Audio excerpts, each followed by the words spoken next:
Good afternoon. As some short note about my background, I am a medical physicist at Fox Chase Cancer Center in the Diagnostic Imaging Department. The work is funded partly by the Department of Energy, the Low-Dose Radiation Research Program. The topic I am going to talk about today is it time to investigate radiation hormesis as a method of reducing cancer mortality?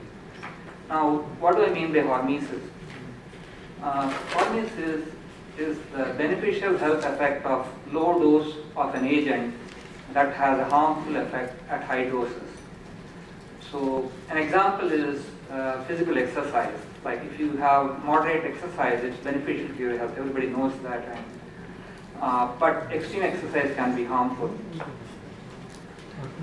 Now, I am suggesting that the low-dose radiation may have a cancer preventive effect. Now, let's just see what the current status of progress in cancer prevention is in the last 50 years. The next graph shows the age-adjusted death rates for heart disease, cancer, and stroke in the last 50 years. As you can see, the heart disease and stroke have gone down by a significant amount in the last 50 years, but cancer rates have remained relatively flat. There is a reduction of maybe about 8% in the last 50 years. That's quite disappointing, and considering the amount of effort that we have spent, resources and so on, research, diagnosis, treatment, this indicates we are not on the right path. There have been some publications that have indicated their frustration about and saying that we need to look for new directions. So, so my proposal here is in that sense that what we have tried so far hasn't worked. Let's try something new which may have a chance. So I'm talking about low-dose radiation. Now, what's the effect of radiation on, what's the biological effect of the radiation? Of course, it produces free radicals, which lead to increased DNA damage and mutations. So that I think everybody knows. And high doses of radiation are known to increase the risk of cancer in a linear fashion. So the higher the dose, higher the number of cancers you get. When you go to low doses, there are actually two competing views in the scientific community. The first view is that what's called the linear no threshold model, where the no threshold means even the smallest increase in the radiation leads to an increased risk of cancer. And this model was adopted in the 1950s for the purpose of radiation safety. And this was after observing a linear dose-dependent increase in mutations in fruit flies and leukemias in the atomic bomb survivors. But these data were for high doses, that you should keep in mind. And they decided they'll extrapolate linearly to low doses as a conservative approach because cancer is such a feared disease. Looks pretty reasonable, right? Or is it? Now, let's do some reality check on this. If you look at our body, like the previous speaker explained about the free radical idea, about the theory for the diseases, aging-related diseases, the cellular metabolism results in production of free radicals that can cause DNA damage. And there is an antioxidant system that neutralizes most of the free radicals, but it's not perfect. So a fraction of free radicals do cause a small amount of damage all the time, and which accumulates over a period of time, and then we have aging-related diseases, including cancer. Now, when you exercise, you are actually increasing the metabolism, so you are increasing the production of free radicals, which the cells don't just remain still. They react by producing more antioxidants. It's a feedback system. So, and other defenses like immune system. So these defenses last for some time. And while these defenses are elevated, the normal free radical production is going on as part of the metabolism. So, but the damage is much less because you have a higher level of defenses. So you have reduced accumulated damage over the lifetime, so you have much better health. Now, including reduced disease, including cancer. Now, how do you decide which is the correct point of view? Well, in science, that's our ultimate judge is the experiments. So we do experiments to see what is the correct point of view. The controlled animal experiments have shown that low-dose radiation actually leads to reduced cancers as well as many other diseases. Now, this was published a long time ago, 30-some years ago, by Professor Lucky in a couple of books about radiation hormesis, where he talked mainly about cancer. I have summarized the beneficial effect of low-dose radiation on other diseases in animals in this publication. Now, how about the animal studies?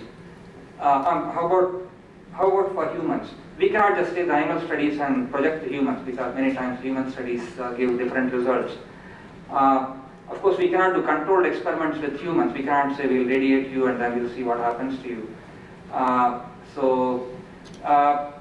Most of the data on human studies, all the data on human studies is from population that has been incidentally or accidentally exposed to radiation. And then you look at the cancer rates in those people and compare them to the people who have not been exposed to that radiation. Now, for high doses, it's clear you get cancers. So there's no question about that. For low doses, there's a problem because the cancer is a very common disease. About 40% of us get cancer in our lifetime and 20% die from it. And so what is done is to measure what's called excess relative risk for cancer by determining the cancer rate at radiation dose D, and then you subtract the cancer that rate at for no radiation, which is called the baseline cancer rate, and then divide by the baseline cancer rate. Now, for high doses, this is fine, but for low doses, the effect is going to be small, and then you are subtracting two large numbers and then getting a small number. So it's inherently subject to large errors. So lots of different models have been proposed, and I have just talked about two of them. The linear no threshold model, where you project the risk downwards linearly to zero, and the hormesis model, where it's a J-shaped curve, where when you increase the radiation slightly, the cancer rate goes down, so actually prevention of cancer, and then at some dose it becomes zero risk, and then the cancer rate increases after that. Now, the human studies have shown large variability in results. As I said, for low doses there are lots of, we are subtracting two large numbers, so there's a lot of errors possible. And there are many confounding factors. The cancer is affected by many things, not just radiation.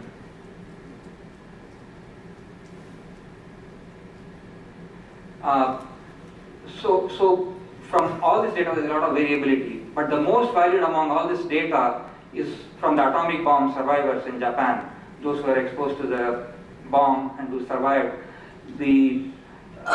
Because the reason why it's considered a gold standard for the radiation effects is that there's a large population group, about 80,000 in the group, and a large range of doses are involved, low dose to high dose, and their health has been monitored for a long time, since 1950. And reports have been published periodically every several years. And earlier reports on these survivors have been used by the National Academy of Sciences in their BR7 report to estimate the low dose risk for individual cancers and justify the linear no threshold model and rule out radiation hormesis. So it's an important set of data. So an update to this data has been published recently. That's the publication here. Now here's the data in tabular form. The doses are given on the first column, and then the number of subjects, and then the number of deaths from cancer, and then the number of excess cancers. So I want you to note this number. About 500 people out of 86,000 people died from excess cancers that can be attributed to the radiation.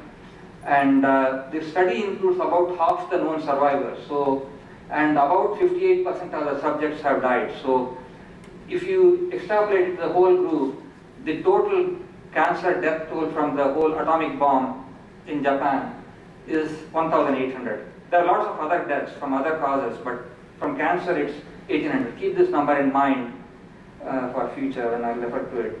So total death toll from cancer from when you extrapolate to the future when everybody has passed away is likely to be around that number. Now here's the data in graphical form. It shows the linear dependence. Now the error bars are large, but keep in mind these are 95% confidence intervals. So these are twice the standard errors. So keep that in mind when you are looking at the error bars. One significant feature of this data is here, the reduction in cancers going from here to near 0.5 rate. Now this dose they estimated is based on reconstructed dose, so that would be a big error in that. So don't pay much attention to this particular value. But so the cancer rate goes up and then comes down and then goes up. Now this decrease, the authors reported, is significant with a p-value of 0.02. So it's highly significant. So it's not a statistical fluke. Now they have no explanation for it because they are using the linear no threshold model. And when you increase the radiation dose, you increase the damage, you increase the mutations, and you increase the cancer. So you just cannot increase the radiation dose and then have the cancers drop. So, okay, now I told you the measurement of ERR is subject to a lot of variation. Now here is one more data. This is measured for the radiation workers in 15 different countries, and they determined the cancer risk, excess risk of radiation, risk of cancer from the excess relative risk per unit dose. And you want to look at the number here. The risk for solid cancers is 0.87, and look at this 95% confidence interval. That goes from 0.03 to 1.88. So that's a huge confidence interval. So basically, and this measurement, ERR, uses a difference between the cancer rate for radiation dose and then minus the baseline rate. So the large errors are possible in the baseline cancer rate. Now, if there is a large error in the baseline cancer rate, now how can you correct for it? I have done the calculation and it's shown in this publication. It's available online, and the correction is like this, where delta is the percentage systematic bias. So if delta goes to negative values, you can see that the value of ERR is shifted down. So when you delta goes to -10, -20, and -30, so you have a larger bias, the curve is shifted lower and lower. And then, see, look at these curves. They start looking like the radiation hormesis curve, the J-shaped curve that we saw in the radiation hormesis model. Now, I've given some plausibility arguments to say that the green curve is, because it goes gradually to the minimum, is more plausible. And then I have put back the error bars here, and then so here is the data from the atomic bomb survivors, and then the model with the -20% bias corrected for. So if this is true, that we are actually seeing a reduction in cancers by say 10-20% because of low-dose radiation, then then it makes sense to see, okay, let's see if we can give some radiation, then the cancers are reduced. This was proposed in the 1980 by Professor T.D. Luckey in a book, and then but nobody said, okay, there are two competing theories, let's see, do an experiment and then see what works. If it proves to be correct, as it seems to be have worked with atomic bomb survivor data, if it works, and then let's say it reduces cancers by 10%, then considering current cancer rates in the US, cancer mortality rate, you can reduce it by like 60,000 cancers deaths per year. And that's about 158 per day. And if you go worldwide, you're talking about 2,000 deaths per day. This is a reduction of cancer if it works. That's a big if. So now you compare this to how many people lost their life through cancer, or do we lose life through cancer in Japan from the atomic bomb. That's 1,800. So actually we are losing, every day we are losing more cancer because of the fear of radiation caused by the bomb, which has prevented a study of this radiation OMICS. So we didn't study this because everybody was afraid of the cancer from the radiation, looking at the mushroom cloud and then saying the word cancer. But and part of the reason is the linear no threshold model use, saying that, oh, even a small bit of radiation can cause you cancer, increase cancer. So that leaves a lot of fear, and then it's a major obstacle. Now, the current data offers a major challenge to the linear no threshold model, because with a linear threshold model, you just cannot explain the dip in the cancer at low doses. And the atomic bomb survivor data is the most important data, and it is recognized by everybody so you cannot just brush it aside and say, oh, it's somebody's data. It's the most important data, most thoroughly studied population. So previous attempts have been made to overthrow the linear no threshold model by many authors in the last 20-30 years. But they have not been successful. But I think the current data gives hope that I think the promise of reducing cancers you might be able to overthrow the LNT model. And if we do some pilot studies, of course there are two possible results, because we have not done this controlled study. So you can have observe significant reduction in cancers. If you do that, then of course we expand the study to bigger groups and then see how we can maximize the cancer prevention. But supposing you observe no reduction in cancers, well, you discontinue the study and then you try other methods to reduce cancers. So I'm open-minded. I'm not saying we do this, but at least we should look at it to see if it works or not. Recently, there was accidental exposure of a big group of population in Taiwan when they constructed some buildings, apartment buildings and so on, with contaminated steel, which was contaminated with cobalt-60. And about 10 years later, they recognized that it's contaminated. And then about 7,000 people are exposed to the radiation, and the average total exposure was about 0.05 gray, and the range being 0.001 to 2.4 gray. And the report has summarized the cancer incidence in that population up to 2002, so that's about 20 years, 18, 20 years. The number of cancers is still very small, so we cannot tell definitely what's happening, but the observed cancers is 95, expected is 115, and the standardized incidence ratio is 0.8 with a 95% confidence interval. That's pretty much all on the below 1. So indicates, well, there may be a hint that it may be working, but we don't know. So in summary, the shape of the atomic bomb survivor cancer mortality data cannot be explained with the linear no threshold model, but is consistent with the radiation OMICS model. If this is verified in further studies, we may be able to reduce cancer's mortality by 10% or more using radiation OMICS. Actually, if it works, then the effect is probably lasting for some time. So if you repeat the radiation dose after several months or several years, then it might boost the defenses again. And so you may actually achieve more than the 10%, or 10 or 20%. We don't know what it is. So it would be advisable to initiate a study of radiation OMICS, since present approaches have failed to reduce cancer mortality significantly in the past 50 years. Now, continued use of the linear no threshold model and the resultant fear of radiation is a major impediment to beginning the study of radiation OMICS. And every day of delay in studying the radiation OMICS is likely contributing to more than 2,000 preventable cancer deaths worldwide. So I think we should act in an urgent manner, even though we have waited for 30-some years to do this. Whereas previous attempts to overturn the linear no threshold model have failed, the present data offers hope because of the importance of the data and the evidence it has shown for radiation OMICS. Thank you.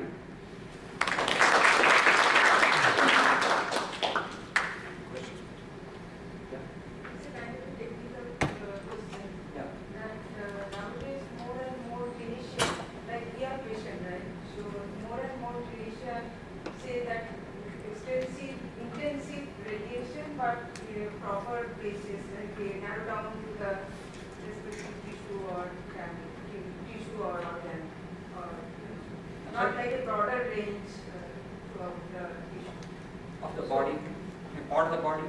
Yeah, like some tissue metastasis or something. So nowadays clinicians are telling that we will need more intense radiotherapy, but right. In a narrow zone. Narrow zone. Does that mean that low or something? No. That is for treating. I mean, there you are trying to kill the cancer cells. So you should give high dose radiation to kill the cancer cells, and the higher you can do without giving a high dose radiation to the rest of the body, you are better off. So no, that's fine. But actually, there is a low dose radiation actually stimulates the immune system, which does have a role in preventing, reducing the cancer. So I think that has been suggested and tried. It does seem to work, but it's not common knowledge. Yeah. With regard to your conclusion that only 1,800 people died of cancer because of the atomic bomb, is it that at that time the parameters for finding out this was different? Rather, I would tell, maybe they had the cancer, but they died because of kidney failure or lung failure or something else. I mean, we need to think of that, because 1,800 is really kind of surprising to me, because I kind of had the impression that thousands and thousands have died of cancer. And even in addition to that, the next generation also carries that mutation which kills them for cancer. As far as I know, there have not been no genetic effects have been identified in the atomic bomb survivors. In terms of 1,800 being a small number, most of the people got radiated to low doses, and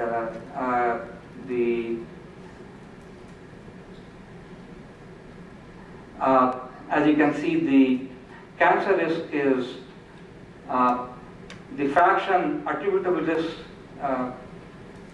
So far, people who got high doses, a good fraction of them got the cancers, but those numbers were small. I mean, a lot of the people in that area, close area, they died from other causes. They died from, not from cancer, but from burns and other things. No, simply because I am comparing this with Chernobyl exposure. Yeah. So in that, many people have been identified as having cancer, and after like 5 years or 6 years. Well, so at that point of time, the standard procedure for identifying the things is different. Definitely, what was there before at the time of atomic bomb.